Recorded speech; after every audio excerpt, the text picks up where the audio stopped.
Reka nsubire ndabaramutse n'abaha ikaze mwese banywanyi bacu mwa muriko murabana natwe mu makuru n'ibiganiro vya misi yose tuba turiko turabashikiriza ngaha ku mboneshakure yacu kandi yanyu ya ICTV niyo mboneshakure imwe rudende bashikiriza amakuru n'ibiganiro bitandukanye babivugwa irya nino mu bisata vyose bitandukanye. Ino nkuru irababaje cane kandi iteye agahinda. Lionel Kinigi yapfuye. Urupfu rwa Lionel Kinigi akaba yari yubakanye na Floriane Buyoya, umukobwa wa Perezida Buyoya. Urupfu rw'uyo umugabo rwoba rwatewe n'iki turaza kubibabwira. Ni ibintu bibabaje cane. Akaba yapfiriye mu cumba aho umutambukanyi wiwe yagiye kuraba asanga vyaheze. Turaza kuraba urupfu rwiwe ico bacaruteye n'ibindi vyose byamaze gutangazwa inyuma y'urupfu rwa Lionel Kinigi basanze yapfiriye mu gitanda. Floriane Buyoya akaba ari umukobwa wa Perezida Buyoya, niwe yari yubakanye nawe. Nimba utarafyonda kuri subscribe wabanzoga fyonda ko kugira igihe cose turonse amakuru n'ibiganiro vya misi yose uraje wama wa mbere bashikirwa navyo. Turaze ko mukunda amakuru n'ibiganiro bitandukanye tubashikiriza amakuru twatohoje hirya nino twifashishije umurwi wamenyesha amakuru n'amasoko yacu atandukanye. Ayo makuru turiyatunganya tukayabashikiriza idonido mu buryo uramvuye kuri nombonesha kure yacu kandi yanyu ya ICTV. Kano makuru yacu tuyatangurire kuri no nkuru.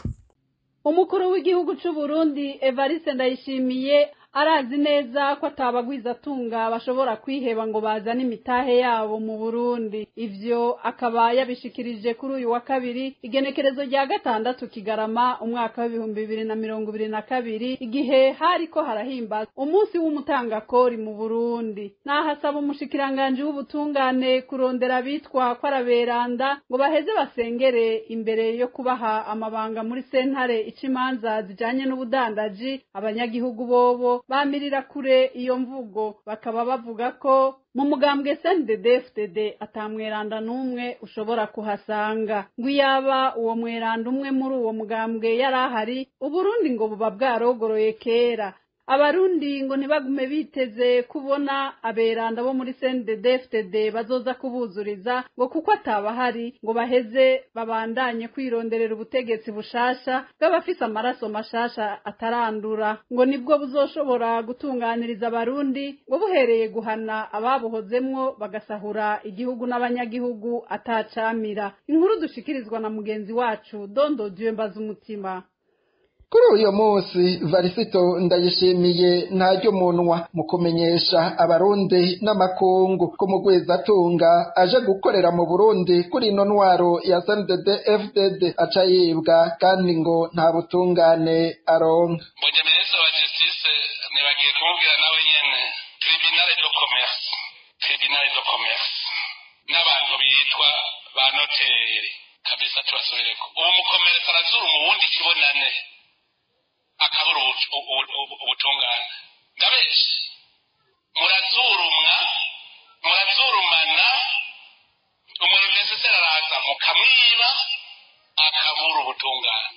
Ntagarukiriza ngaho umukuru w'igihugu nyene aratanga n'akarorero ku mugwizatunga wa vuba aherutse kwibwa ibihumbi 17 vy'amadolari ya Amerika. Uwo mugwizatunga ngo yarabuze umuntu n'umwe amutabara, ngo nk'uyo ariko abwira abandi bagwizatunga bo hanze ivyamushikiye mu gihugu cacu c'u Burundi. Eka ngo n'abagwizatunga batimbiye hano mu Burundi ngo bagowe ayekevu.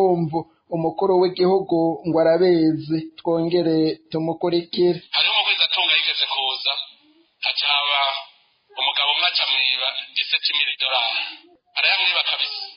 Nuwo hanze yarabuze n'umwe amutabara. Mbwira ivyo yirwa arabwira abandi bagwizatunga bo hanze. Ayirwa arabwira iki? Aha andaza abagwizatunga b'abanyamahanga bari ngaha. Ndaza muri Asiatike nogenda nkabaza umwe amagogo abona. Ndabizi murazaza muranyibwira. Hari n'umuntu yambwira ati ahubwo uzobagirisha inama bonyene bajya bagwizatunga b'abanyamahanga barafise ibibazo bakabura ubutungane kubera abanyamahanga.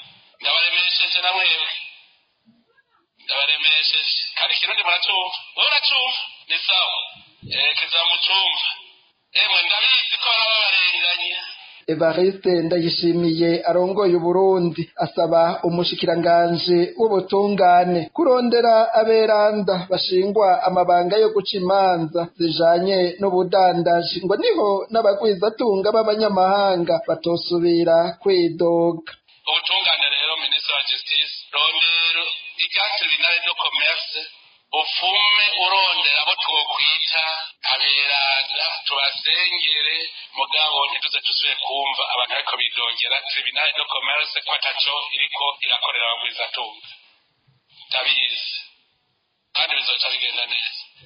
Tuvyuke rero dufume duselektiona abo twosengera kugira ngo babe beranda badutunganirize neza mu bagwizatunga. Hamwe n'umugwizatunga wo hanze azobona yuko Uburundi ugiyeyo ugiye ahantu hari ubutungane.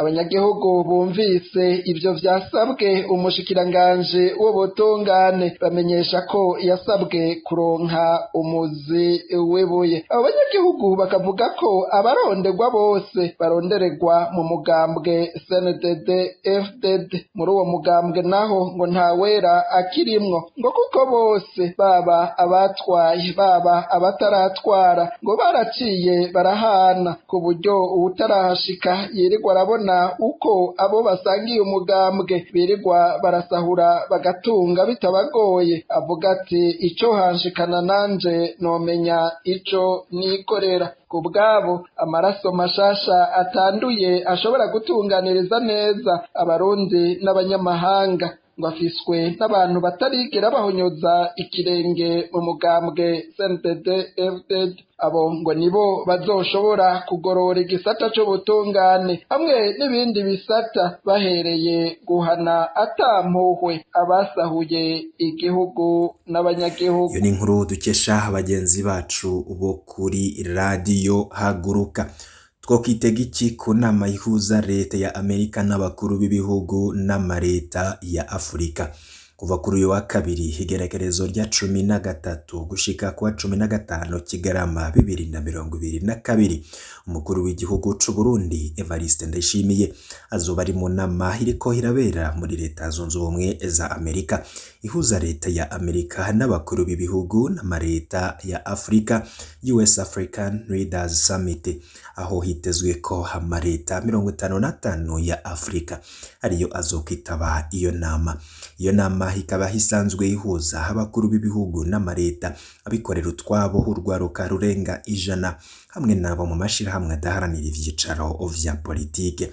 Ibizo kwigirwa muri iyo nama bikaba hari bijanye no gufashanya mu vy'ubutunzi, amahoro, umutekano, intwaro ibereye, demokarasi, gukingira agateka kazina muntu, amagara y'abantu, kurwanya inzara, sécurité alimentaire, imigambi yijanye n'ihindagurika ry'ibihe, indero, urwaruka n'ibindi bitandukanye. Mukuru w'igihugu ca Senegal Macky Sall akaba ari nawe arongoye umuryango w'ubumwe bwa Afurika akaba yamenyesheje biciye mu kiganiro yatanze ku wa 4 w'indwi iheze ko ico bifuza ko ari uko bokumvirizwa co kimwe n'abandi bakuru b'ibihugu kandi ntibasubire gushirwa ko igitsure bababuza gukorana nabo boba badashaka. Yagize ati twifuza gukorana no gukorana urudandaza na bose. Nibiki abarundi bo kwitega inyuma y'iyo nama. Uko biri mu itangazo ryasohowe n'umunyamabanga mukuru wa USA Blinken, abakuru b'ibihugu bazoba bitavye iyo nama bazoronka karyo ko kuyaga n'umukuru w'igihugu Joe Biden, icegera ciwe Kamala Harris hamwe n'abandi bayobozi bakuru ba leta zunze ubumwe za Amerika biciye mu mibonano yihariye. Muri iyo nama Evariste Ndayishimiye umukuru w'igihugu c'u Burundi akaba yagiye ajanye n'abarwizatunga hamwe n'abikorera utwabo bashika 41 bagiye kurondera abanyamitahe bashobora gukorana mu iterambere ry'amashirahamwe yabo n'ibisata bakoreramwo. igihe yariko harugurura ibirori vyo guhimbaza umunsi mukuru wahariwe umutangakori ku nshuro ya 7. Umukuru w'igihugu Evariste Ndayishimiye akaba yaragabishije abarwizatunga bazojana nawe ko bategerezwa kuzokwerekana ivyo bazokora mu gihe bazoba bari mu rugendo. Ico gihe akaba yagabishije umushikiranganje w'ikiga ca leta ko ategerezwa kubanza kubagirisha inama abazogenda bose kugira abahe aho bandika ico bagiye gukora n'ingene bazobishira mu ngiro bavuyeyo kugira ngo bizokurikiranwe ko vyashizwe mu ngiro. Mu bashoboye gushikiriza ivyo bazokora bashitseyo hakaba harimwo uwitwa Gateka Perisatse asanzwe yaratanguje urubuga Gasape. Akaba yabwiye abamenyesha amakuru ko hajanywe n'ibintu bitatu harimwo ikibazo kijanye n'umuvuduko muto wa internet mu gihugu c'u Burundi. Gateka akaba yamenyesheje ko ari ya mpamvu agiye kurondera bazofasha mu kuronsa abenegihugu amakaratasi mu afatanye na satelite akora kuri internet gusa adaterefona ariko afise umuvuduko udasanzwe. Kubwiwe ngo iyo igihugu gifise internet yikwega bituma n'iterambere ryikwega maze n'urwaruka rwari kwiremera akazi bikarangira birunaniye kubera rwabuze internet yo kwifashisha.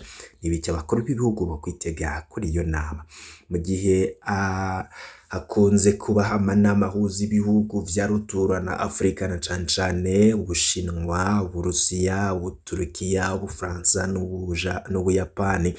Ubumwe bagaburaya na Leta Zunze Ubumwe za Amerika abenshi basigaye bayapinga aho babona ko ataco hanini afasha Afrika uretse kuronka imfashanyo zigumiza abanyafrika mu bukoroni bwo gutega amashi.